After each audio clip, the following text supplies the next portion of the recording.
Hi beer lovers and welcome to the Craft Beer channel. Today we're doing a video with Minibrew, a new all-in-one home brewing solution. Now the guys at Minibrew have challenged us to put this machine through its paces, so we thought the best way to do that is to brew the best IPA in the world.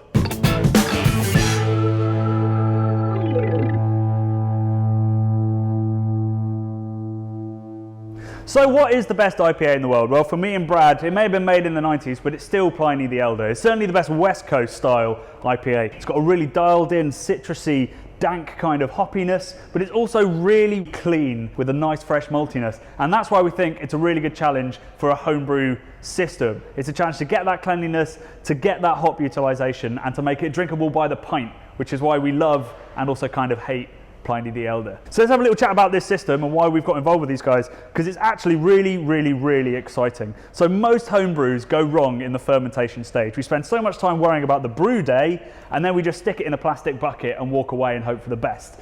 Now what Minibrew does, not only is it all controlled via an app, which means that dissolved oxygen and stuff like that is going to be really low, but it also controls the temperature of your fermentation. And if you're a brewer who hates packaging days, then you don't have to worry about that either, because once it's finished fermenting, you just jam a tap in the top and pour straight from the keg.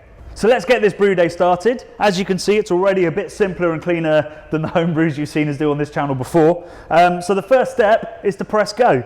So we go onto the phone, hit our tiny Pliny recipe. 5 hours and 30 minutes it's reckoning. I reckon we can do a bit quicker than that. Let's get our malt recipe in here. So what we've got here is 2 kilograms of pale ale malt, plus carapils and caramalt, just 90 grams for this size of brew. And then we're going to fill our keg with some water. And then we need to add the water to our mash. So this is 1.3 litres of water. We're just going to tip that in with our grist. And then we get our hands in and mix it all up.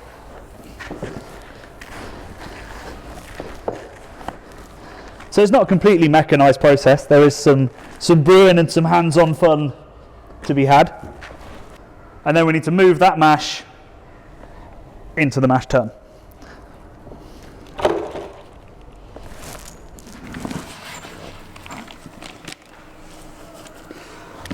So we pop the lid on. These are all our hop additions, so we'll add them in order and they'll drop as the app tells them to. So to get your hops in, need a little nice cute hop bag. So this is our first addition. So in Pliny, it's actually got some really old school hops in it. It's Centennial, Simcoe and Columbus. So this first one is Columbus. So that goes into the bag. Drop the drawstring, tie a knot in it. And we pop that into number 1 and do all the way around for all of our hop additions. So that's all the ingredients prepared, and now we just hit go.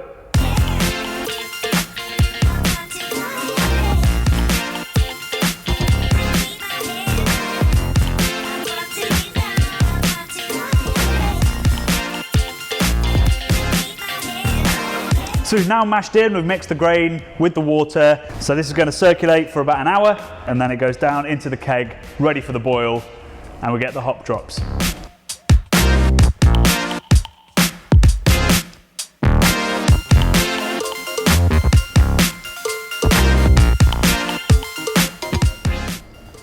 So this has been one of the more relaxed brew days I've ever had.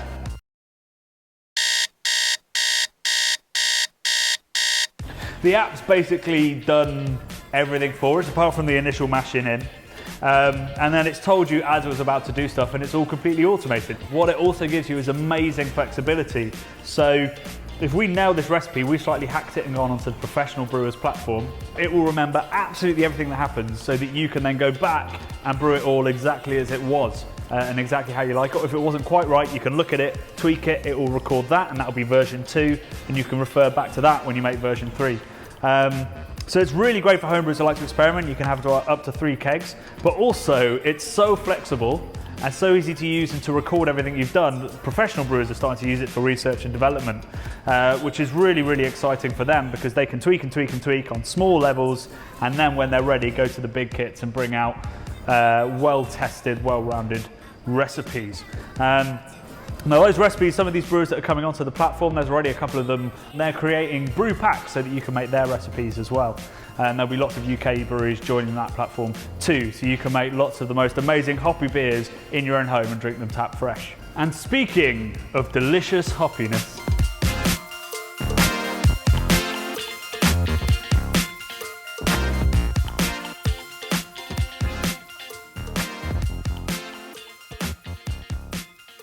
so all the hops have gone in, so now we're going into the cooling cycle. We want to get the beer as cold as possible, as quickly as possible, and we don't need to do a thing. So inside here is a chiller where it's passing cold and hot water next to each other. It's going to kick out the slowly warmed water into this bucket and chill down our beer to our fermentation temperature of 19 degrees.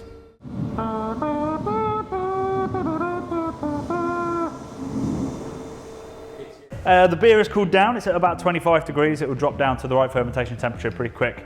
So we have to disassemble the machine, get our keg and get it on the stand and get it fermenting. Check it's steady. Next we need our yeast, so that's all in sanitised bucket, because obviously we're cold side now so we could cause infection. We're just using WLP01, which is a classic California ale yeast, so not a huge amount of flavour going to come from this, nice crisp clean fermentation in the end. And then straight after that, you want to get your lid on. So next we need to connect it to the power, and that'll mean that we have temperature control throughout the whole of fermentation, which is really, really important where so many homebrew recipes go completely wrong. And then the final thing to add is our little yeast dish. So this plugs into the bottom, twists on, and then you open up your valve again.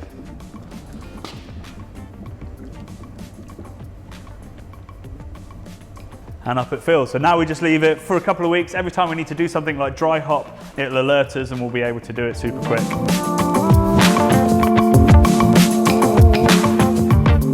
And that was the end. Even the cleaning is being done by the machine. So I'm left to reflect on what was a pretty weird brew day. But I think that by focusing on that, maybe you're not focusing on the most amazing thing about this machine. It's going to allow lots of people who don't have access to lots of these beers, like a Pliny, you know, that barely gets outside of California. The fact that you might be able to brew something that resembles that is kind of revolutionary, and that's always been possible to some extent, but what you've never been able to do is have access to a platform and learn from all the other things that other people have done, or indeed learn from the actual brewers that made it in the first place. So whether you're going to use this for brew packs, like ready-made beer that you know is going to be brilliant, or whether you're going to use it to experiment, there's so much stuff you can do with this kind of technology coming into the homebrew space. It's like the 3D printer of home brewing. We're going to do a follow-up video, maybe a social one or maybe a fully fledged one if we can get hold of some Pliny and try them together. But in the meantime, do check out the Minibrew links that are in the description box below. If you've got any questions for us, get in touch with us, or any questions for them, then you can find all of their contact details on the website. But for the next couple of weeks, I'm going to be sat here watching this. Is it ready yet?